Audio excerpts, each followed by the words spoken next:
Hey everyone, welcome back to my channel.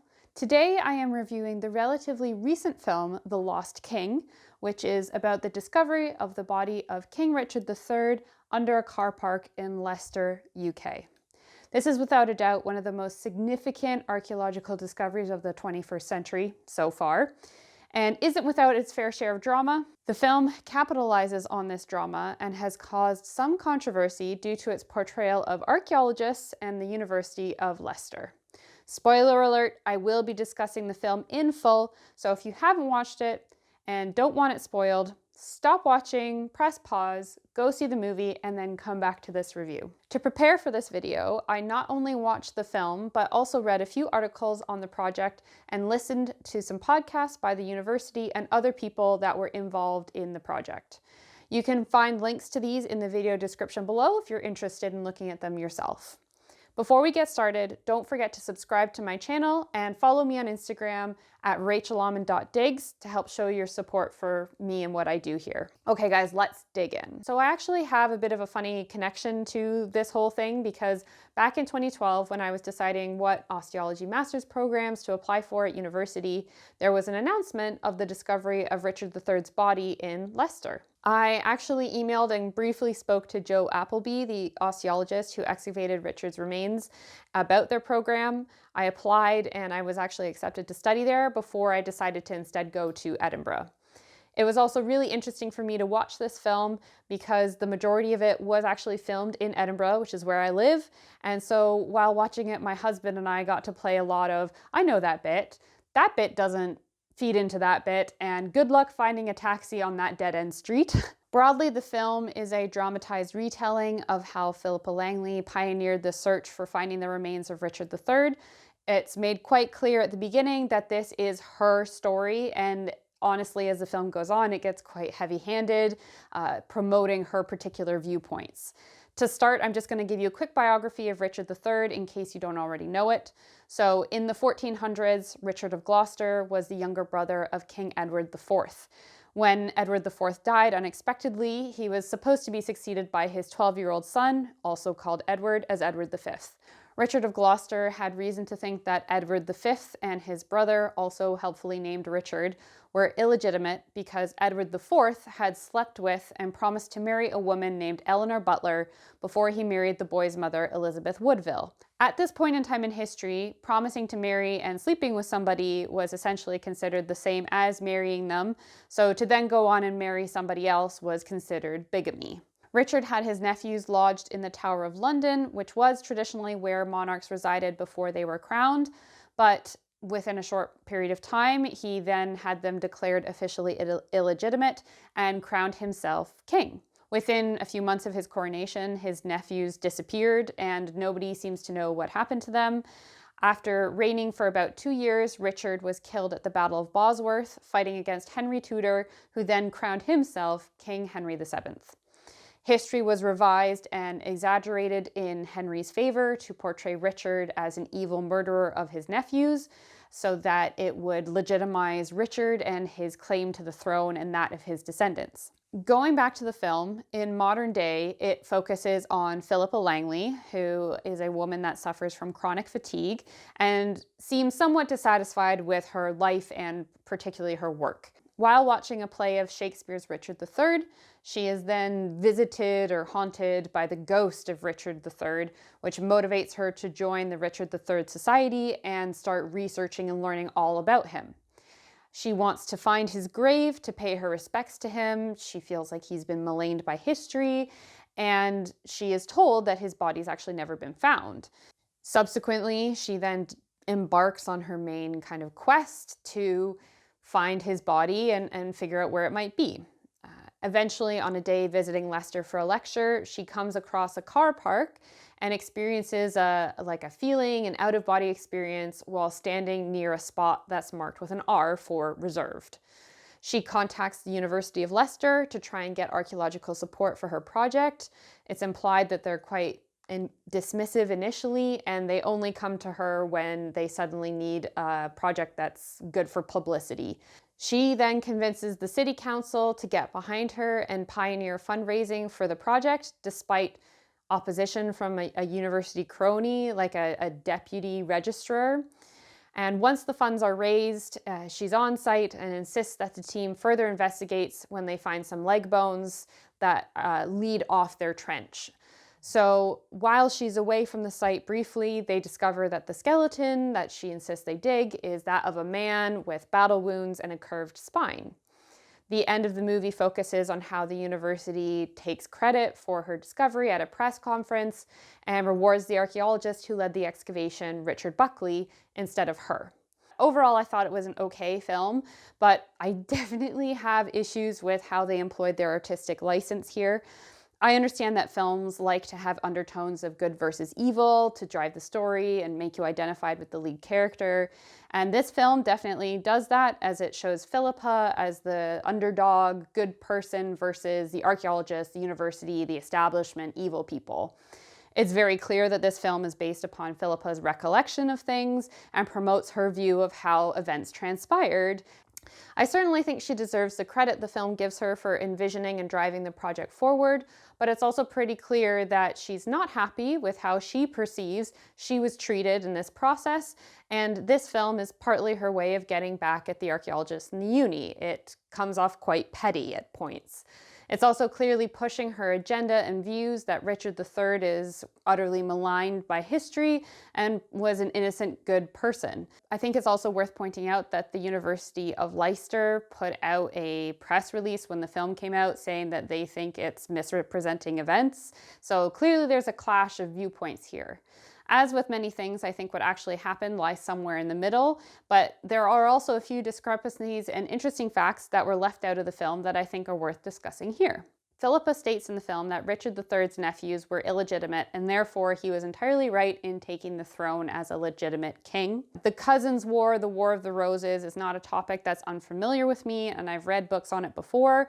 And what's clear to me from my reading is that you cannot conclusively say whether or not those boys were illegitimate. When the allegations were made about Edward IV having a pre-contract to marry somebody else, both he and the woman that he allegedly had this contract with were dead. The only witness to their pre-contract was a single bishop who probably had some exterior motives.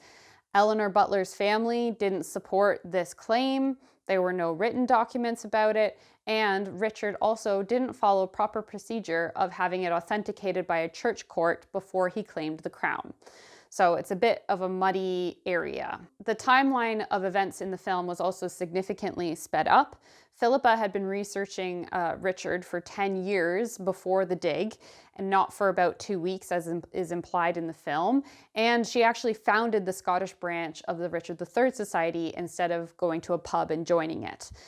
I haven't seen her claim anywhere that the ghost of Richard appeared to her and led her on her quest, but she does talk about having an out-of-body experience when she first visited the car park. Philippa is also the one who brought in a film crew and production company from Channel 4 to make a documentary about the dig, not the university as implied in the film. She actually originally tried to get Time Team involved, but they turned it down because it was too long of a dig for their typical 3-day window. The biggest flaw in the film for me, somewhat obviously, is the undermining of archaeology and due process. Philippa is not an archaeologist. She has no idea how to write proposals, reports, or how to design and run an excavation. And there is a really big brushing over of this as if it's an inconvenience to her that's gotten in her way, and or is something that the archaeologists use against her to make her feel small. Following these processes is the law, and they are in place for a good reason. You can't go willy-nilly digging random places up without a plan and good evidence that you might find something of interest. And that evidence needs to be scientific. Overall, the film obscures the contribution of the expertise of the archaeologists and makes it seem like they were only involved in this project begrudgingly. On the University of Leicester podcast I listened to, they admitted to being skeptical, and I agree with their reasons why. Things like this don't happen often, if at all, and as an archaeologist, you do frequently get people proposing some pretty out there stuff. It tends to turn you into a bit of a skeptic. This is reflected in the line in the film about how they're looking for a church and not particularly Richard III. This is entirely what you would expect of an archaeologist. You're not going into something looking for a particular person or a particular thing. You shouldn't be set out with a goal of, I'm going to find this thing. I'm going out to find something and I hope it aligns with this, but I'll only know that based upon research. This is especially true with human remains. I've been asked this by TV production people before. Can we make a TV show to go find the burial of this famous person? And the answer is no. It's incredibly rare for things like this to line up in the way that they did. I would classify it as a once-in-a-lifetime discovery. It's not something you can easily duplicate. It's also not something you can do in just a couple months. As I said, Philippa had 10 years of research behind her. The location of Greyfriars or the possibility of the grave being under the car park were not necessarily new ideas only come up with by Philippa, as it's kind of shown in the film. And also, I thought it was interesting that during the excavation, they also found other bodies as well, and they only applied for the exhumation license after they found these particular skeletons. Another fact I found really interesting from the podcast was that half of the money raised for the excavation was actually not to be spent on digging, but instead on backfilling the trenches, so putting the material back in, and then redoing the tarmac for the car park. It also bugged me that it's shown in the film as if you can get to Leicester and back from Edinburgh in a day and make it a day trip. That's actually something that would take you about 9 hours, 4.5 hours each way. Definitely not something that's doable as a day trip, even more so I would think if you have chronic fatigue. But that is, again, just like a locations thing about the film that bugged me. One of the scenes that really made me roll my eyes was when they portray like looking at the two maps together to try and find the church and imply that nobody had ever thought to do that before. That is not the first time archaeologists have done that, and it's a pretty thinly veiled attempt to make us look dumb. Lastly, one of the other things I picked up on was that everyone on the excavation site was way too clean.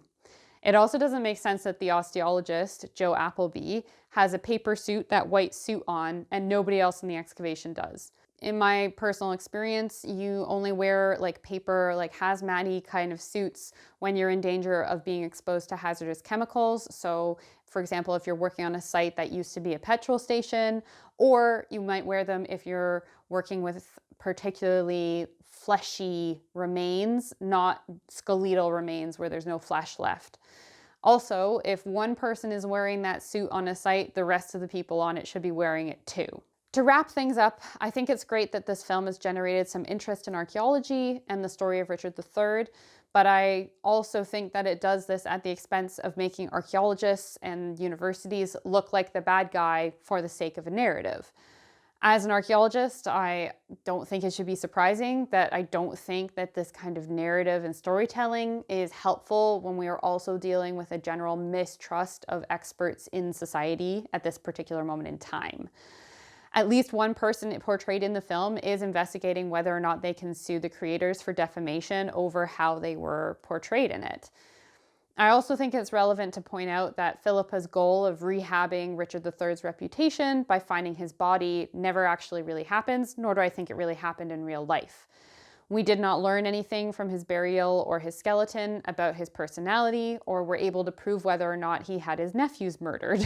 That is the kind of research that needs to be done via archives or a time machine. Since her success with Richard III, Philippa has now moved on to 2 other projects.